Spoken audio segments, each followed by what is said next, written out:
కానీ ఇప్పుడు పెడుతున్న కేసులు చూసినట్లయితే సార్ 101, 108A అని చెబుతున్నారు. ఇవి నాన్ బెయిలబుల్ కేసులు అంటున్నారు, రైట్? ఒకవేళ కనుక ఇదంతా నిర్ధారణ అయితే 5 నుండి 10 సంవత్సరాలు జైల్లో ఉండే అవకాశం ఉంది అంటున్నారు. సో ఒకలాంటి భయభ్రాంతులకు గురై చేసే అంశంగానే కొంతమంది ఆయన అభిమానులు కావచ్చు వీళ్ళు ఆవేదన వ్యక్తం చేస్తున్నారు. ఏం చెప్తున్నాయి ఈ సెక్షన్స్, మరి ఎట్లా చూడాలి? అంటే నిజానికి కేసును సీరియస్ గా తీసుకోవడం తప్పులేదు, కానీ ఎవరు పారిపోయే వాళ్ళు లేనప్పుడు, అల్లు అర్జున్ గారు లాంటి పాపులర్ పర్సనాలిటీ పారిపోకుండా ఉన్నప్పుడు, లేదా థియేటర్ యాజమాన్యం అందుబాటులో ఉన్నప్పుడు కొంత లోతుగా పరిశీలించి కుట్ర లేదా దురుద్దేశం, నాన్ కోఆపరేషన్ పేరుతో వీళ్ళు వ్యవహార శైలి వల్లనే ఈ ఘటన జరిగిందని నిర్ధారణకు వచ్చిన తర్వాత అల్లు అర్జున్ అర్జున్ కేసులో ఆయన ఇన్వాల్వ్ చేస్తుంటే కొంచెం బాగుండేది అనిపించింది. ఆ తొందరపాటుగా చేసి ఉండాల్సింది కాదనిపిస్తుంది.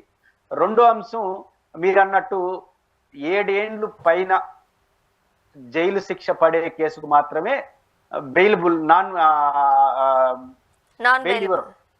జైలు అరెస్ట్ తీసుకుంటారు. 7 ఏళ్ళకు లోపు ఉండేది మాత్రం శిక్ష పడే కేసు అయితే ఆయన్ని ముందే స్టేషన్లో పిలిపించి విచారించి పంపించేస్తారు. 7 ఏళ్ళు లోపు శిక్ష పడే కేసు, ఇప్పుడు పెట్టిన కేసులో 7 ఏళ్ళ పైన ఉంది. అయితే వాళ్ళు పెట్టారు కాబట్టి సెక్షన్స్ వెంటనే శిక్ష పడుతున్నాను అని చెప్పలేం. ఖచ్చితంగా దానికి ఆధారాలతో నిరూపించే ఇప్పుడుకి 5 ఏళ్ళు 10 ఏళ్ళు అవేం ఉండవు. అరెస్ట్ చేశారు, నేను అనుకున్న అంచనా ప్రకారం ముందస్తు బెయిల్ వస్తుంది. ఒకళ్ళు రాకపోయినా లోపలికి వెళ్ళినా మళ్ళీ బెయిల్ ఇచ్చేస్తారు. మళ్ళీ విచారించి దాంట్లో ఆయన పాత్ర ఉందని, ఆయనే దీనికి కారకుడని నిర్ధారణ అయితే అప్పుడు మీరు చెప్పిన 5 ఏళ్ళు 10 ఏళ్ళు ఆ పరిస్థితి ఈ కేసులో అరైజ్ అవుతుందని నేను అనుకోను. అల్లు అర్జున్ గారి క్యారెక్టర్ కూడా అది కాదు కాబట్టి జరుగుతున్న పరిణామాలు చూసినప్పుడు ఆ పరిస్థితి అల్లు అర్జున్కి రాదు. నేను అనుకుంటుంది మై గెస్ ఆయనకు బెయిల్ వస్తుంది. పొరపాటున బెయిల్ రాకపోతే ఏదన్నా పోలీసులు బలమైన ఆధారాలు చెప్పగలిగి లోపలికి వెళ్ళి మళ్ళీ కొన్ని రోజులు ఆయన మళ్ళీ బెయిల్తో బయటకు వచ్చేస్తారని నేను అనుకుంటున్నాను. ముఖ్యంగా శుక్రవారం పూట ఇలా అరెస్టు చేసి పట్టుకుని వెళ్ళడంతో కావాలనే ఒక కక్షపూరితంగానే ఇదంతా చేస్తున్నారు. ఎందుకంటే సాటర్డే సండే కోర్టుకి సెలవు ఉంటుంది కాబట్టి కనీసం 2 రోజులు 1 రోజైనా సరే ఆయన జైల్లో ఉంచాలనే ఉద్దేశంతోనే ఈ రోజు అరెస్టు చేశారంటూ కూడా ఒక వార్త. సార్ అంగీకరిస్తారా? చూస్తుంటే ఏమనిపిస్తుంది? చట్టబద్ధంగా వ్యవహరిస్తే ప్రభుత్వాన్ని తప్పుపట్టరు ఎవరన్నా. అంటే తగిన ఆధారాలు, అల్లు అర్జున్ లాంటి వాళ్ళని అరెస్ట్ చేయక తప్పని వాతావరణం ఉండిగానే అరెస్ట్ చేసి శబాస్ అంటారు.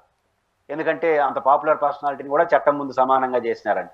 ఏదో 2 రోజులు పెడదాము, శనివారం ఆదివారం సెలవు కదా అనేది కానీ బయటకు వస్తే అది నిజమైతే ఆ దురుద్దేశం ఉంటే అది కాంగ్రెస్ మెడకు చుట్టుకున్నట్టు అవుతుంది. ఎందుకంటే ఈ రోజు ప్రియాంక గాంధీ గారు అద్భుతంగా లోక్సభలో మాట్లాడుతున్నారు. ఈ టైంలో ఈయన అరెస్ట్ చేసి దేశవ్యాప్తంగా సమస్య చేసి పెడితే ప్రియాంక గాంధీ ఏం మాట్లాడు, ఇప్పుడు యూట్యూబ్లో ఏది ఓపెన్, ఇప్పుడు ఆయన తెలుగు హీరో అయితే ఉభయ తెలుగు రాష్ట్రాల్లో యూట్యూబ్లో మారుమరోగుతా ఉండేది. ఇంటర్నేషనల్ సినిమా అది. ఇప్పుడు అమెరికాలో కూడా ఈ వార్త వచ్చి ఉంటుంది. ఈ టైంలో యూట్యూబ్ అంతా ఆయన్ని ఆక్రమించుకుంది. ఇప్పుడు ప్రియాంక గాంధీ ఏం మాట్లాడినారో కూడా ఫస్ట్ స్పీచ్ బ్రహ్మాండంగా మాట్లాడింది ఈరోజు, అది పోయింది పక్కకి. కాబట్టి ఇప్పుడు ఎవరికి నష్టం ఇది?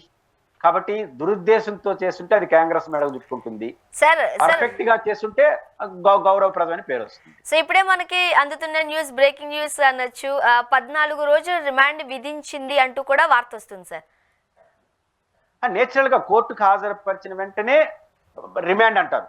ఎవరికైనా 14 రోజులే. నేను కూడా కేసుల్లో వెళ్ళాను, పొలిటికల్ కేసుల్లో 14 రోజులు రిమాండ్ అనేది కామన్. వెంటనే వాళ్ళు బెయిల్ కూడా మూవ్ చేయొచ్చు, ఆ అవకాశం కూడా ఇచ్చుండొచ్చేమో.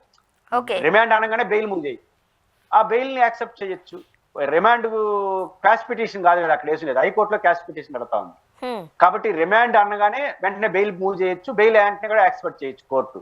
చూద్దాం ఏం జరుగుతుంది. లేకపోతే హైకోర్టులో కూడా జరుగుతుంది 4 గంటలకు, అదేం చెప్తుందో చూడాలి. సో ఇంకొక 2-3 గంటల టైం ఉంది కాబట్టి కోర్టుకి 2-3 గంటల్లో కూడా ఏదైనా జరిగే అవకాశం ఉంది అంటున్నారు మీరు, రైట్? సేమ్ కోర్టులోనే బెయిల్ మూవ్ చేయొచ్చు, టైం ఉంది కాబట్టి. ఒకవేళ ఆ కోర్టు బహుశా ఆ కోర్టు బెయిల్ ఇవ్వకపోయినా హైకోర్టులో జరుగుతా ఉంది కదా కేసు, హైకోర్టులో కేసు జరుగుతా ఉంది కాబట్టి ఆ హైకోర్టులో జరిగే కేసులో హైకోర్టు బెయిల్ ఇచ్చేసింది అనుకోండి, అది ఆటోమేటిక్ వర్తిస్తుంది.